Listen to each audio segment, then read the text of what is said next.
Imagine standing on the banks of the greatest river in Spain, watching the largest battle of an entire civil war unfold before your eyes, and knowing that somewhere beneath the surface of that water, somewhere along its muddy banks and shattered bridges, the fate of an entire republic is being decided. Not just by soldiers charging across pontoon bridges under relentless artillery fire. Not just by aircraft screaming overhead in some of the first true modern aerial combat the world had ever witnessed, but by sailors, by warships, by a naval dimension to this conflict that history has almost entirely forgotten, buried beneath decades of more dramatic stories, more famous names, more celebrated battles. What you are about to hear is that forgotten story, the story of the water. The story of the guns that fired from ships the world barely knew were there. The story of the Spanish Civil War's naval dimension, and how it shaped, prolonged, and ultimately influenced the greatest land battle of that entire brutal conflict. Welcome. Sit back, because this story begins not with a battle, but with a betrayal. A betrayal of an entire navy, split down the middle. Its sailors turned against their officers. Its officers turned against their men, and a fleet that should have decided everything becoming instead a mirror of the chaos that consumed Spain itself from the summer of 1936 onward. Spain in the early months of 1936 was a country holding its breath. The Second Spanish Republic, established just 5 years earlier in 1931, was a fragile experiment in democracy, sitting on top of centuries of feudal tension, clerical power, military pride, and regional ambition. The elections of February 1936 brought the Popular Front to power, a coalition of left-wing parties ranging from moderate Republicans to anarchists and communists, and this was enough. Enough to convince a group of senior military officers that Spain was sliding toward revolution, toward Bolshevism, toward the destruction of everything they believed made their country great. General Francisco Franco, General Emilio Mola, General Gonzalo Queipo de Llano, and others began planning. And on the 17th of July, 1936, the coup began in Spanish Morocco. It was supposed to be swift. It was supposed to be decisive. It was supposed to be over in days.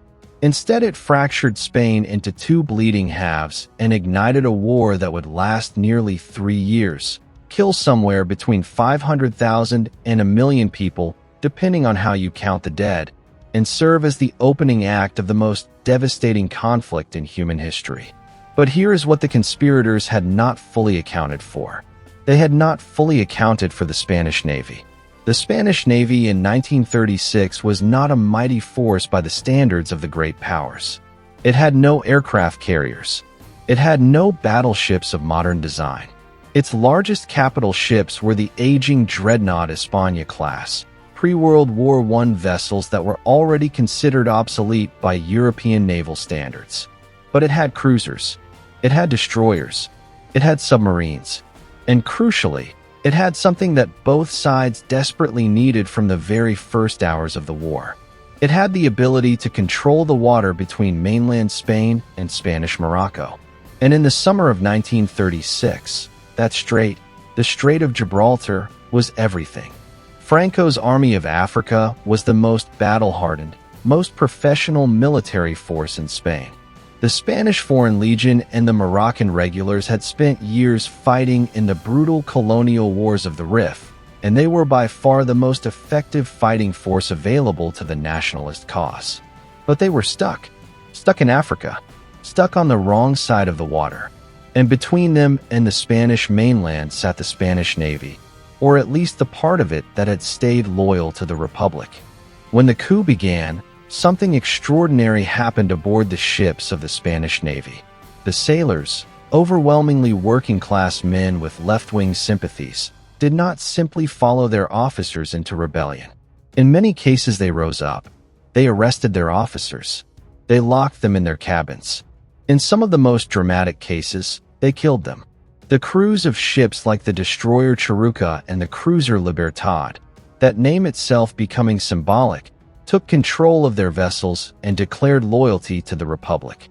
Officers who ordered their ships to join the nationalist cause found themselves facing armed mutinies from below decks. It was chaos, it was bloody, and it changed everything. The result was that the Spanish Navy was split, but not evenly.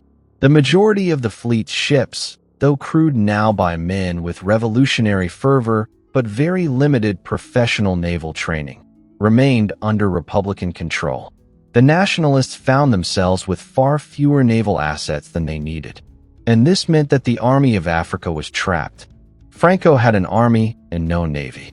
The Republic had a navy and, at least in those first critical weeks, very little effective army. You might think this would seal the Republic's victory immediately.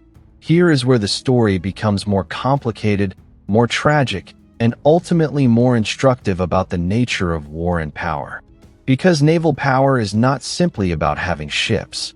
It is about having trained crews who know how to use them, officers with the tactical and strategic knowledge to deploy them effectively, and a command structure capable of translating naval assets into naval action. The Republican Navy had ships. What it desperately lacked was the professional expertise to use them decisively. The officer corps of the Spanish Navy had been almost entirely nationalist in sympathy. When the sailors killed or imprisoned their officers, they removed from the ships the very men who knew how to fight them. What replaced them was a kind of committees and commissars system where revolutionary enthusiasm tried to substitute for professional competence. It often could not. And so despite having numerical superiority at sea in those critical early weeks, the Republican Navy repeatedly failed to impose a true blockade of the Strait of Gibraltar. The moment that perhaps most clearly illustrates this failure is the crossing of the strait in late July and early August of 1936. Franco needed to get his Army of Africa across. The Republican Navy was supposed to stop him. Instead, through a combination of poor coordination, political interference, crew inexperience, and crucially, German and Italian air power providing cover for the convoys, Franco managed to begin moving his troops. This failure to stop the crossing, was arguably one of the most consequential naval failures in modern Spanish history. Because once the Army of Africa began arriving on the mainland, the military balance shifted dramatically and irreversibly in the nationalists' favor. But the story does not end there. Not even close. Because even a failed blockade is a story worth telling. And the story of the Republican Navy's struggle, its desperate attempts to maintain some form of naval effectiveness, while fighting a war at sea against not just Spanish nationalist ships, but against the naval power of fascist Italy and Nazi Germany, is one of the most remarkable and underappreciated stories of the entire conflict. Let us talk about those foreign powers. Because to understand the naval dimension of the Spanish Civil War, you absolutely must understand that this was never just a Spanish war. From almost the very beginning, the Spanish Civil War was an international conflict fought on Spanish soil. Germany and Italy intervened massively on the nationalist side. The Soviet Union intervened, with significant limitations and its own agenda, on the Republican side. The democracies, France and Britain primarily, chose the path of non-intervention, a policy that history has judged harshly and justifiably so, because what non-intervention actually meant in practice was allowing Germany and Italy to support Franco while doing almost nothing to support the legitimate government of Spain. The German contribution to the nationalist naval effort went far beyond weapons and training. The German Navy, the Kriegsmarine, operating under cover of the Non-Intervention Committee, was actively patrolling Spanish waters. German warships were ostensibly there to protect German nationals and shipping. In practice, they were gathering intelligence, protecting nationalist supply routes, and on at least one occasion, conducting what can only be described as active hostile operations against Republican forces. The incident involving the German pocket battleship Deutschland in May 1937, when she was struck by Republican aircraft and Germany responded with a bombardment of the Republican-held port of Almeria, showed just how thin the fiction of non-intervention had become. The Italian Navy's contribution was even more direct and arguably more decisive. Italy provided submarines to the nationalist cause. Not just advisors, not just training.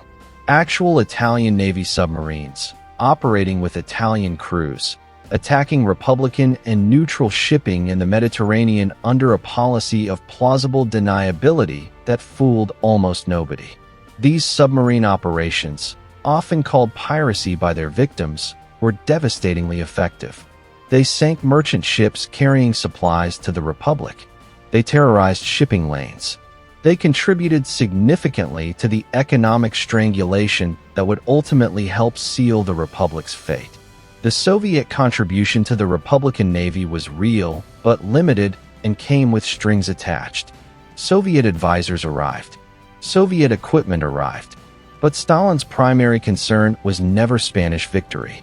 It was preventing a fascist Spain from destabilizing Europe in ways that threatened Soviet security, while simultaneously using Spain as a testing ground for equipment and tactics, and using the Spanish Communist Party and Soviet-controlled networks within the Republic to ensure that whatever emerged from Spain would be politically acceptable to Moscow. Soviet naval assistance made the Republican Navy somewhat more effective than it would otherwise have been. It did not make it decisive. And through all of this international intrigue, all of this great power maneuvering, the Spanish sailors of the Republic kept fighting. Men who had learned their naval tactics from improvised training and revolutionary pamphlets rather than from professional academies. Men who served on ships where the captain might be a former warrant officer elevated by the departure of his superiors, and the political commissar might have equal or greater authority over the crew's morale and decisions. Men who faced submarines, aircraft, and surface ships from two of Europe's major naval powers, while their government's desperate requests for real international support were met with polite diplomatic stonewalling from London and Paris. The Republican submarine arm deserves particular mention here. Spain had a small submarine fleet before the war, and the majority of these boats remained with the Republic. They were old. They were poorly maintained. Their crews were learning on the job in the most dangerous classroom imaginable. But they tried. They sortied into the Mediterranean. They attempted attacks on nationalist and Italian shipping. They achieved some successes. And they suffered devastating losses, with several submarines lost to enemy action or accident in circumstances that speak to just how much these crews were operating at the absolute edge of their capabilities and their luck. The surface fleet story follows a similar arc of courage complicated by inexperience. The Republican cruisers and destroyers fought numerous engagements against nationalist surface forces. The Battle of Cape Spartel, engagements in the Mediterranean, operations around the Balearic Islands, which had fallen to the nationalists. All of these saw Republican naval forces attempting to use their ships in a conflict where the military situation ashore was increasingly desperate and where every naval operation was shadowed by the possibility of Italian or German intervention. The Balearic Islands question is particularly interesting from a naval strategic perspective. The islands of Mallorca, Menorca, and Ibiza sit in the western Mediterranean in positions of enormous strategic value. Control of the Balearics meant control of sea lanes crucial to supplying the Republican zone. Mallorca fell quickly to the nationalists and became a base for Italian aircraft and naval forces. A Republican expedition to retake Mallorca in August 1936 briefly succeeded in landing troops, but ultimately failed, partly through military misfortune and partly through Italian intervention. The island would remain a nationalist stronghold and a thorn in the Republican Navy's side throughout the war. Now we must talk about the context that brings us to the Battle of the Ebro itself, because this is where the naval story and the land battle story converge in ways that are rarely discussed, but absolutely essential to understanding what happened on that river in the summer and autumn of 1938. By the time the Battle of the Ebro began on the 25th of July, 1938, the war had been going badly for the Republic for well over a year. The Great Nationalist Offensive of 1937 had captured the entire north of Spain, the Basque Country, Cantabria, and Asturias, with their industrial resources and their coastline. This northern campaign had eliminated the Republican Navy's northern squadron entirely and given the nationalists control of the entire northern coast of Spain. The Republic was now geographically divided too, with the fall of Teruel and the subsequent nationalist Aragon offensive in the spring of 1938 driving all the way to the Mediterranean coast and cutting Republican Spain in two. The Republic was desperate. The government of Juan Negrin, committed to continuing the fight in the hope that the coming European war would force Britain and France to abandon appeasement and support Spain, needed a military victory, or at least a military demonstration of continued viability. Something to tell the world that the Republic could still fight, still strike, still survive. The plan that emerged was audacious. The Army of the Ebro, the Republic's most capable remaining force under the command of General Juan Modesto, with Enrique Lister commanding a corps, would cross the Ebro River, advance into nationalist-held territory, and either relieve pressure on Valencia or demonstrate sufficient fighting power to convince the democracies to finally abandon non-intervention. On the night of the 24th to the 25th of July, 1938, the crossing began. And here is where we must talk about the river itself, because the Ebro is not just a strategic feature. It is a character in this story. The longest river entirely within Spain, the Ebro runs from the Cantabrian Mountains in the northwest to the Mediterranean coast of Catalonia in the southeast, draining an enormous watershed and carrying a current that could be swift, unpredictable, and deadly. Crossing it under fire, in the dark, with pontoon bridges that would need to survive constant air attack and artillery bombardment, was an extraordinary engineering and military challenge. The Republican assault crossing was one of the most remarkable military operations of the entire war. Approximately 80,000 troops crossed the river in the initial assault, achieving complete surprise. The nationalist front line was overwhelmed. Republican troops advanced miles into enemy territory, capturing town after town in those first heady days. For a brief moment, it seemed as if the Republic's desperate gamble might actually work. The world took notice. The Non-Intervention Committee was embarrassed. There was talk in European capitals of the Republic's resilience. But here is where the naval dimension becomes critical. And here is where the story that is usually told about the Battle of the Ebro misses something essential. The battle for the Ebro was ultimately a battle for the river itself. Control of the water. The ability to keep the crossing points open, to maintain supply lines across the river, to bring reinforcements and ammunition forward, and take casualties back. This was fundamentally a question of controlling a waterway under fire, and it connected directly to everything the Republican forces had learned and failed to learn about naval operations throughout the preceding 2 years of war. The nationalists understood this immediately. Their response to the Republican crossing was not primarily to launch a massive ground counterattack, at least not initially. It was to call on their air power.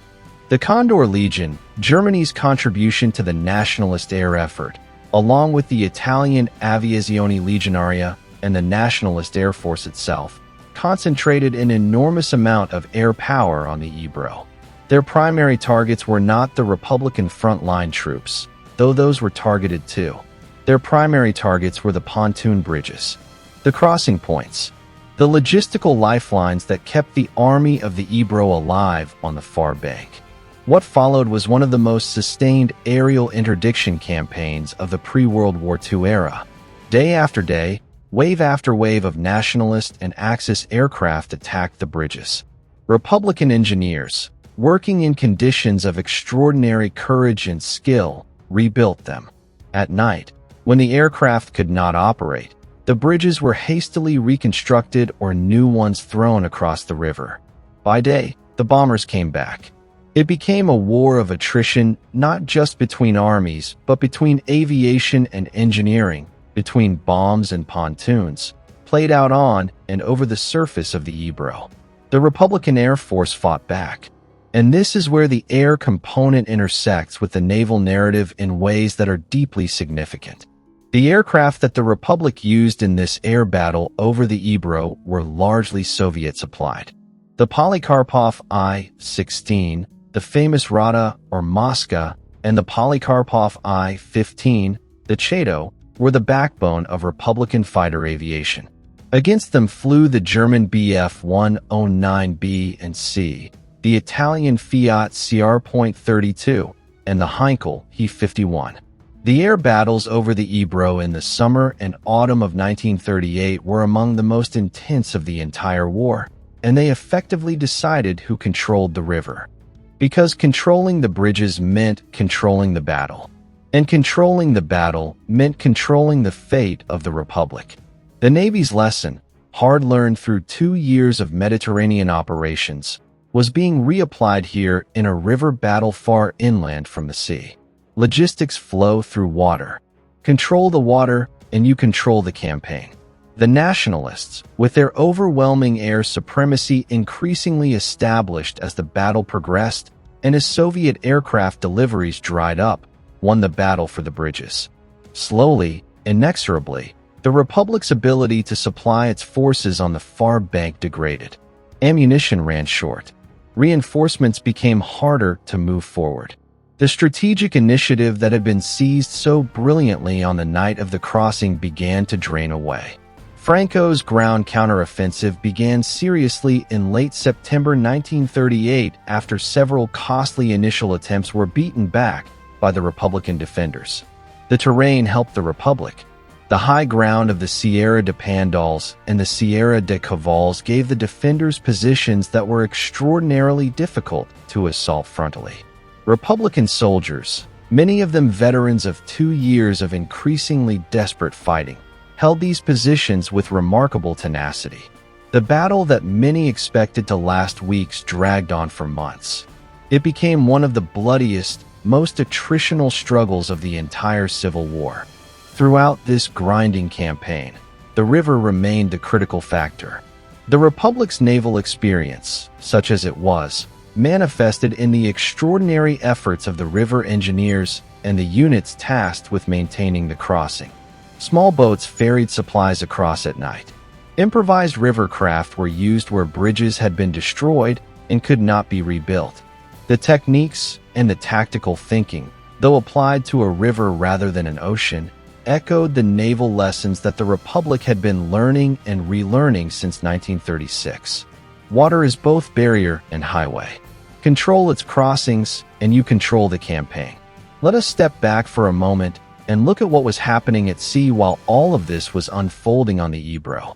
Because the naval war did not pause for the land battle. In the Mediterranean, the Republican Navy was still attempting to operate. Its merchant shipping was still being attacked by Italian submarines and aircraft.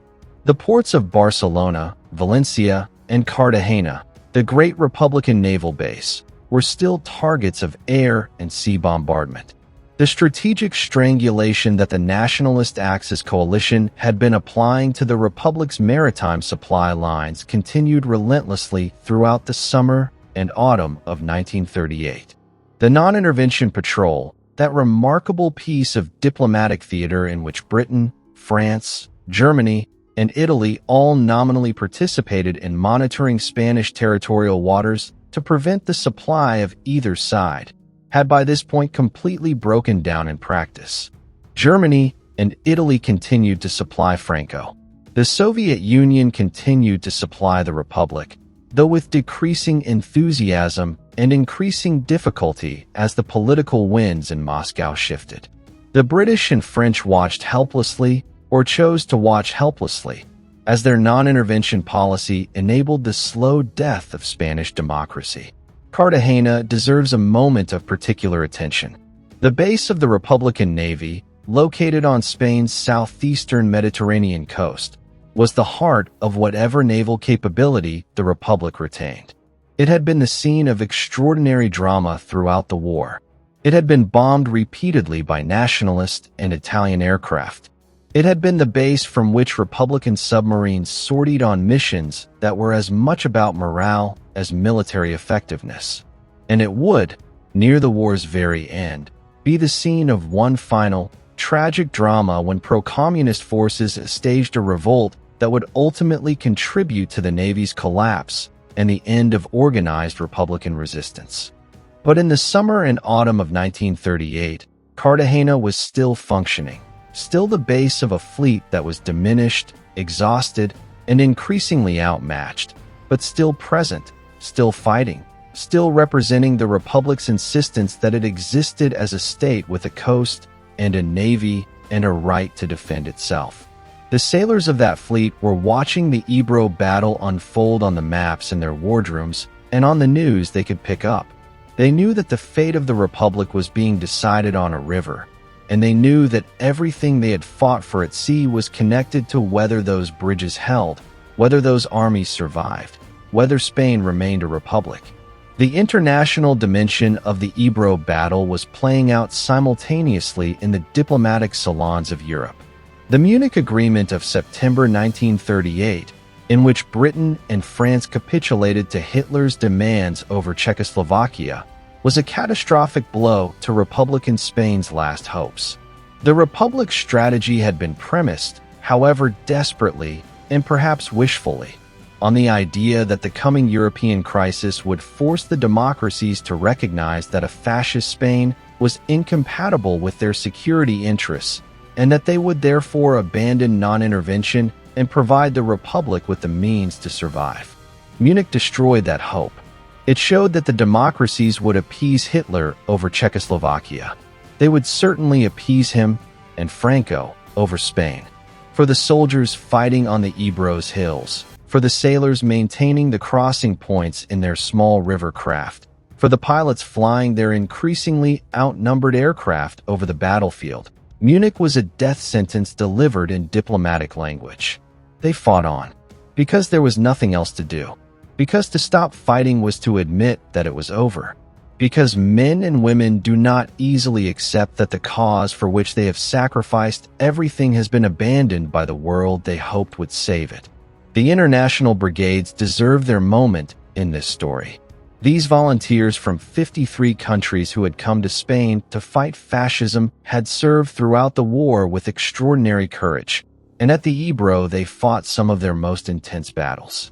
The 15 International Brigade, which included the Abraham Lincoln Battalion of American Volunteers, the British Battalion, and others, fought in the critical battles for the high ground of the Ebro salient.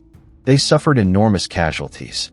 And in October 1938, as the battle was clearly being lost, the Republic made a final diplomatic gesture and withdrew the international brigades from Spain, offering to exchange their departure for a similar withdrawal of German and Italian forces.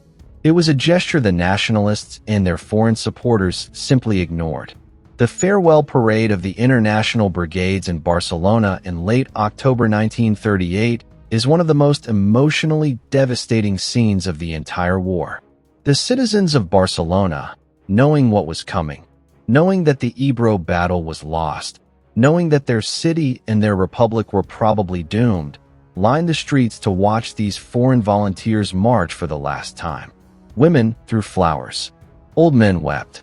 Children reached up to touch the sleeves of men who had come from countries far away to die for a Spain those men had never known before the war. It is one of history's great moments of grief and gratitude combined.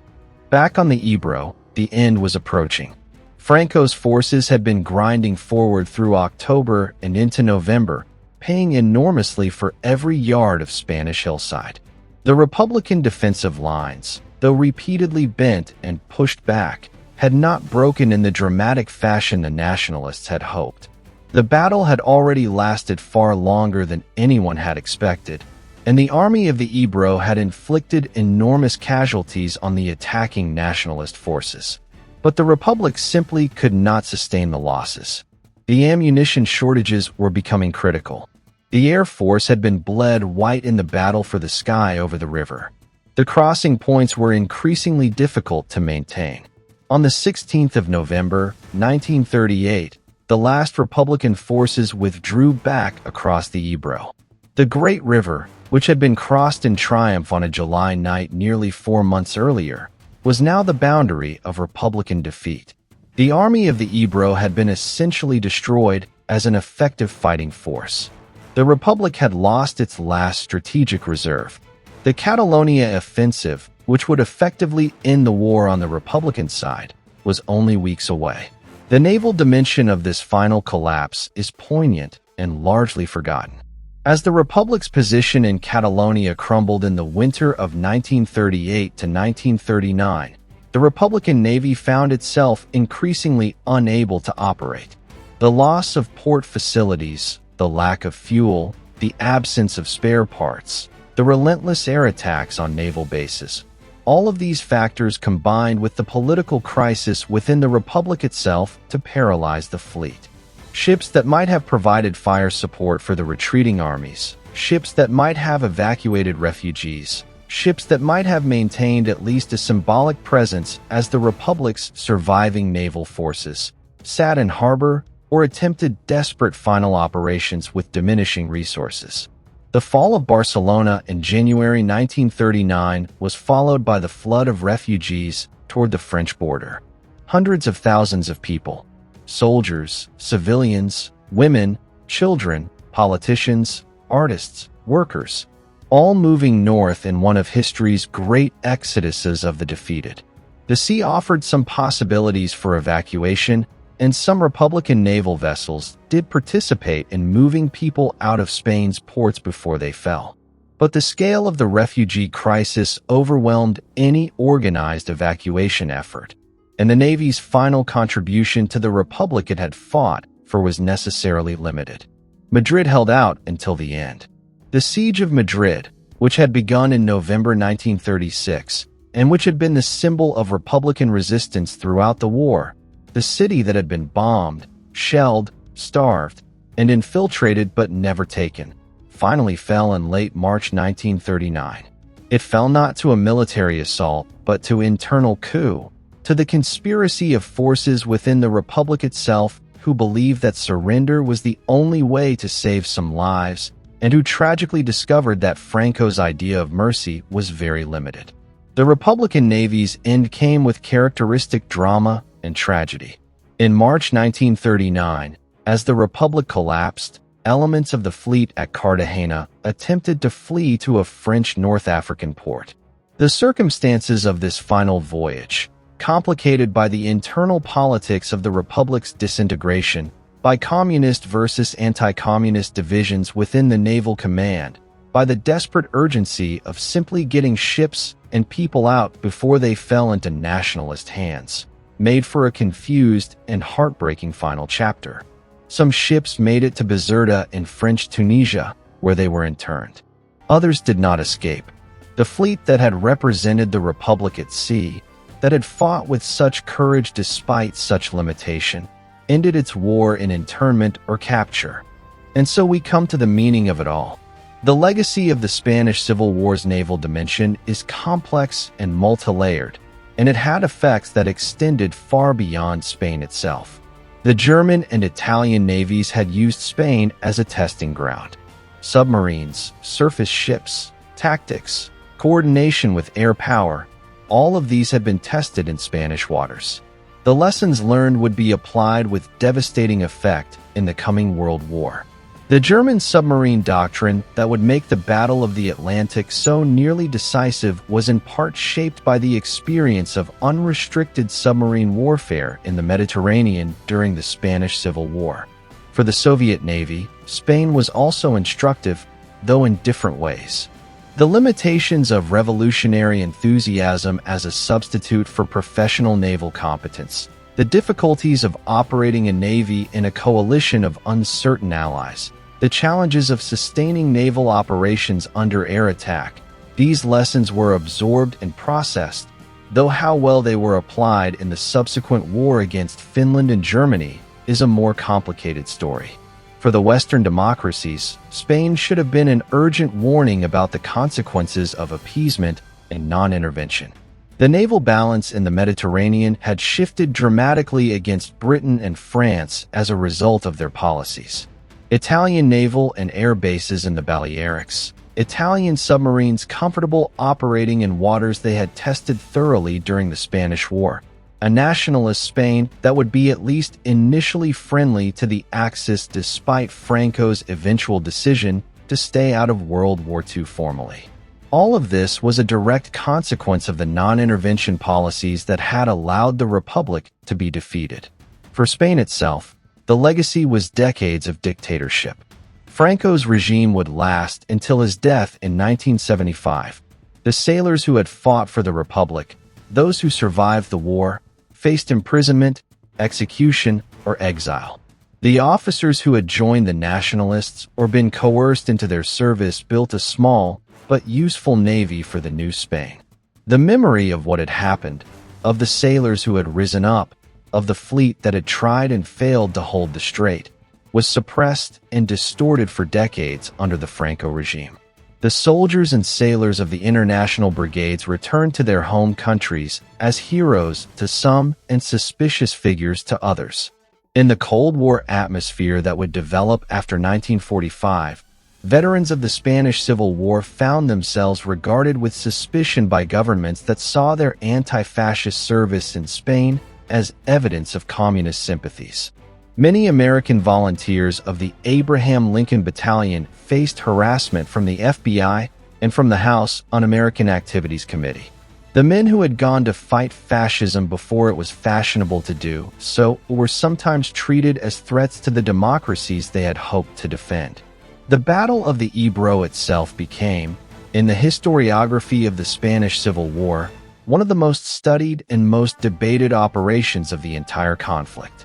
Military historians argue about whether it was strategically wise, whether it prolonged or shortened the war, whether the Republic might have been better served by a defensive strategy that preserved its forces rather than an offensive that consumed them. These are legitimate questions without definitive answers. What is not in question is the courage of the men who fought there, on both sides of the river and of the political divide. The river itself flows on. The Ebro today is a peaceful waterway, its banks home to vineyards and olive groves, its waters crossed by modern bridges that give no hint of the desperate pontoon crossings of 1938. The high ground of the Sierra de Pandals, where so many men died in the autumn of 1938, is now a place of pilgrimage for historians and descendants of those who fought. The sites where Republican engineers struggled to maintain their bridges against air attack are marked by nothing more than the quiet flow of water and the occasional commemorative plaque. But the story is remembered.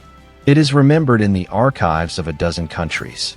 It is remembered in the memoirs of soldiers who survived and spent the rest of their lives trying to explain what they had seen and done and felt on those Spanish hillsides and in those Spanish waters. It is remembered in the work of historians who have dedicated their careers to understanding what happened in Spain between 1936 and 1939 and why it mattered not just for Spain but for the world.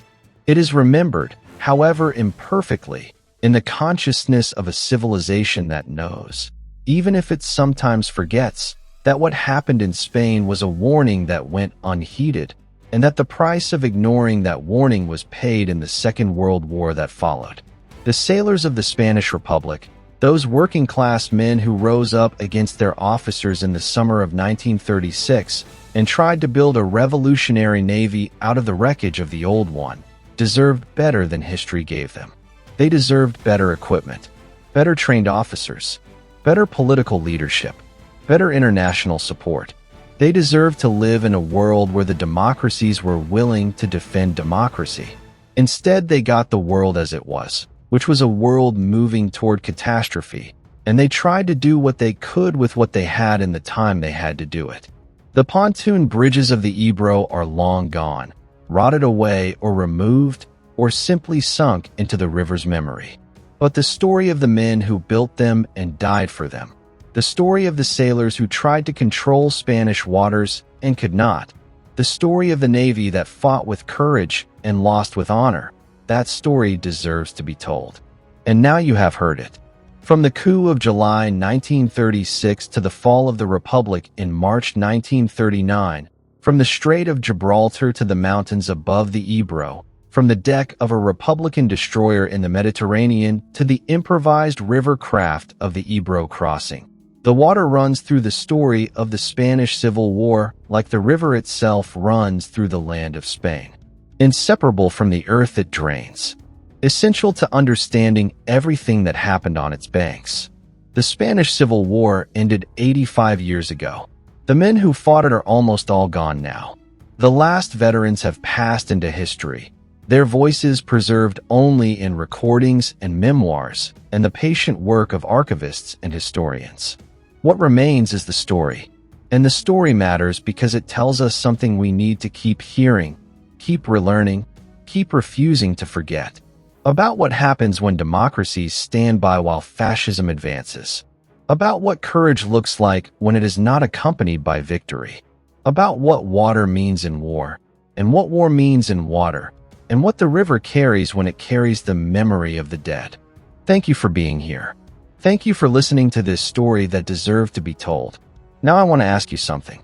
Knowing everything you have just heard about the Spanish Civil War's naval dimension, about the failed blockade of the Strait of Gibraltar, about the river battle of the Ebro and the naval lessons embedded within it, about the international failure that allowed the Republic to be defeated while the democracies watched, here is my question for you.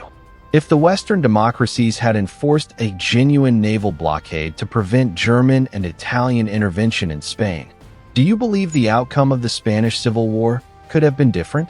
And if Spain had remained a republic, how might the history of the Second World War have changed? Leave your answer in the comments below. This is a debate that historians still have, and your perspective matters. If this story moved you, if it taught you something you did not know, please share it with someone who loves history. Subscribe if you want more stories like this one, stories from the edges of the history books, stories that change the way you see the world. See you next time.